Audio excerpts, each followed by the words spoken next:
بسم الله الرحمن الرحيم ألف لام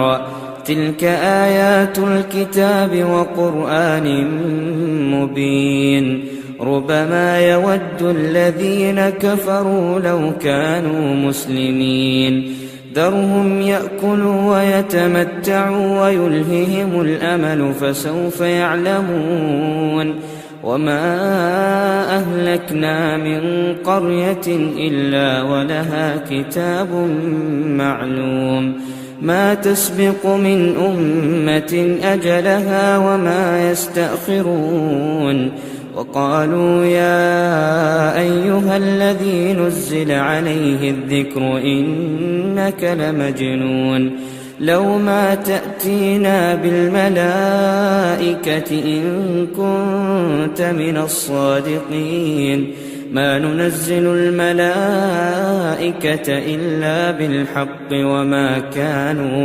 وما كانوا إذا منظرين إنا نحن نزلنا الذكر وإنا له لحافظون ولقد أرسلنا من قبلك في شيع الأولين وما يأتيهم من رسول إلا كانوا به يستهزئون كذلك نسلكه في قلوب المجرمين لا يؤمنون به وقد خلت سنة الأولين ولو فتحنا عليهم بابا من السماء فظلوا فيه يعرجون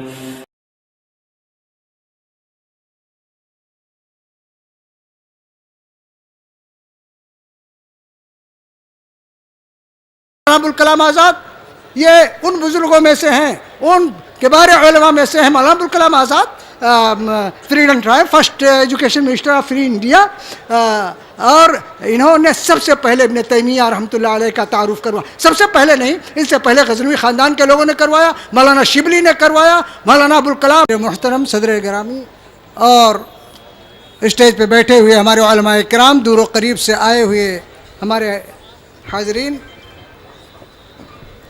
ہمیں اللہ کا شکر ادا کرنا چاہیے کہ یہ نشست ختم ہوئی، جس میں مولانا منظر حسن صاحب، مولانا خورشید احمد سلفی صاحب، مولانا عبدالحکیم مدنی صاحب، مولانا محمد شعیب میمن جوناگڑھی صاحب، ڈاکٹر شاہد مبین صاحب، مولانا غلام محمد بٹ مدنی صاحب، اور اس کے بعد کتابوں کا اجرا ہوا، اور آخر میں مختصر سا خطاب مولانا ظفر الحسن مدنی.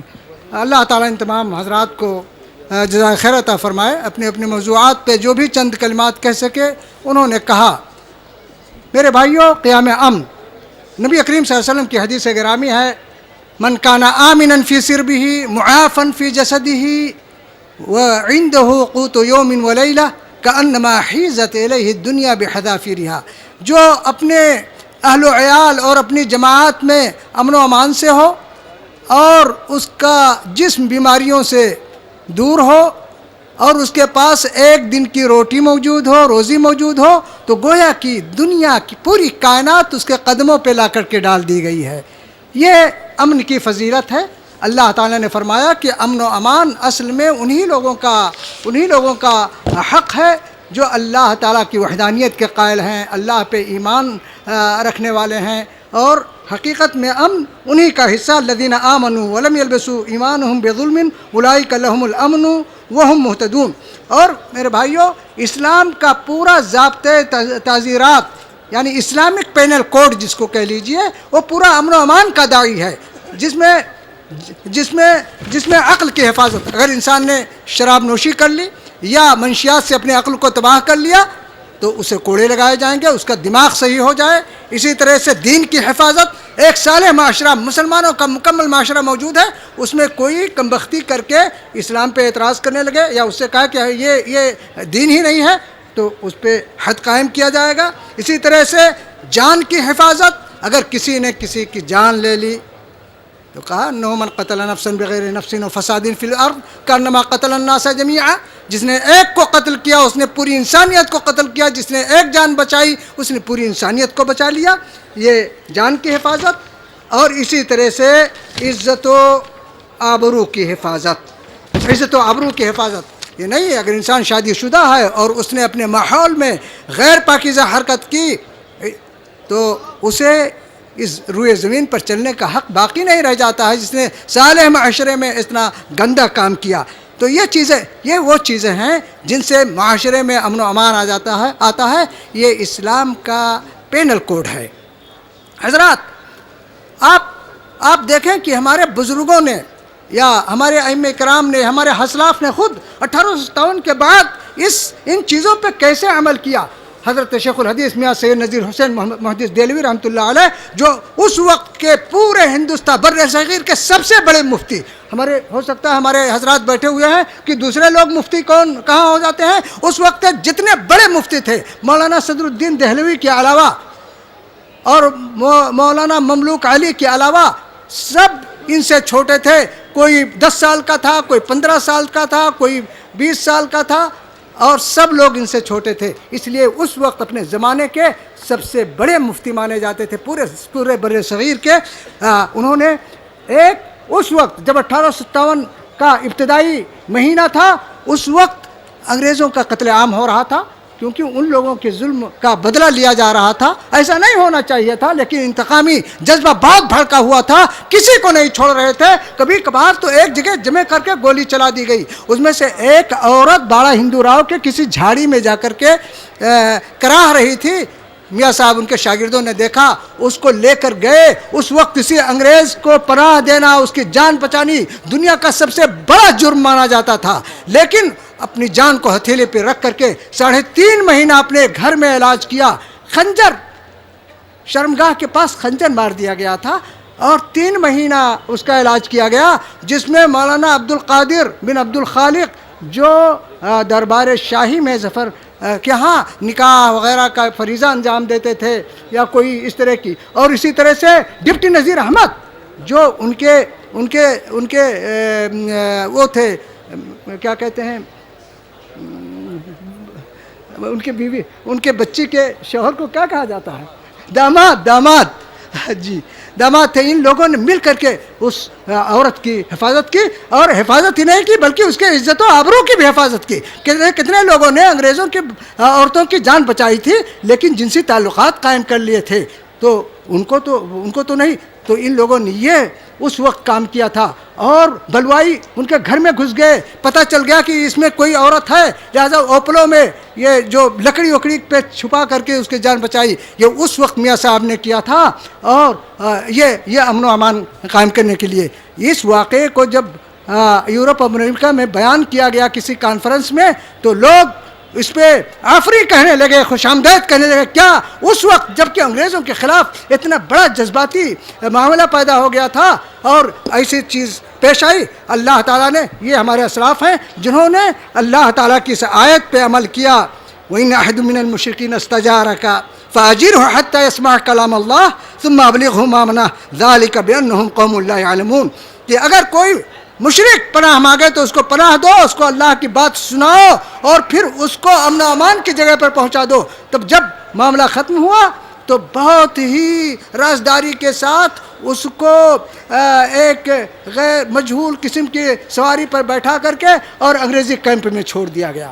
یہ ہے ہمارے اسلاف کی داستان. مولانا ابوالکلام آزاد یہ ان بزرگوں میں سے ہیں, ان کبار علماء میں سے ہیں. Maulana Abul Kalam Azad freedom tribe first education minister of free India, اور انہوں نے سب سے پہلے ابن تیمیہ رحمۃ اللہ علیہ کا تعارف کروایا. سب سے پہلے نہیں, ان سے پہلے غزنوی خاندان کے لوگوں نے کروایا, مولانا شبلی نے کروایا. مولانا ابوالکلام آزاد نے ابن تیمیہ کا تعارف اپنے تذکرے میں اس انداز میں کرایا کہ میں نے اردو عربی بہت ہی تاریخ یہاں تک انگلش بھی پڑھی, اس سے بہتر تعارف کوئی تعارف نہیں ہے. اس کا عربی ترجمہ بھی بعض لوگوں نے کیا ہے, میں خود کر رہا ہوں.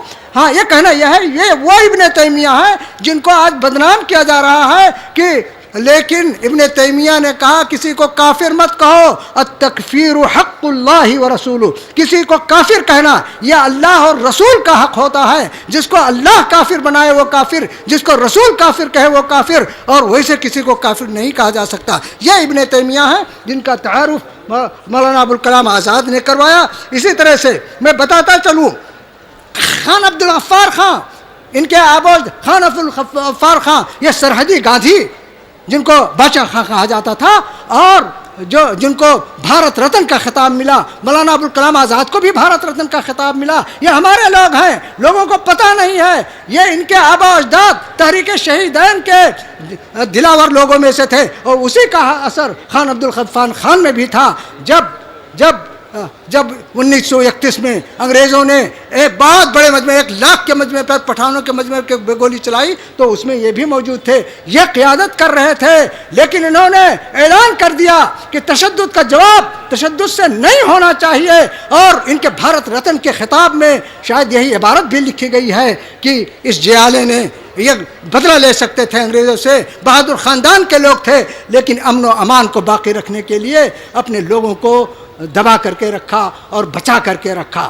اور جب جلیانوالہ باغ کا میں جنرل سر مائیکل ایڈوائر کی حکم سے گولی جنرل ڈائر نے چلائی اور 400 سے زیادہ لوگ اس میں مرے، مختلف لوگ، ہندو، مسلم، سکھ، عیسائی، سب اس میں مرے۔ اور جب گاندھی جی اور مولانا ابوالکلام آزاد لاہور گئے تاکہ احتجاج کریں، تو آپ کو معلوم ہونا چاہیے کہ جب یہ لوگ کسی اسٹیشن پہ پہنچ جاتے تھے تو ہزاروں بلکہ لاکھوں کی بھیڑ ہو جایا کرتی تھی، لیکن اتنا خوف و دہشت کا ماحول تھا کہ کوئی پانی کیا سلام کرنے کے لیے تیار نہیں تھا۔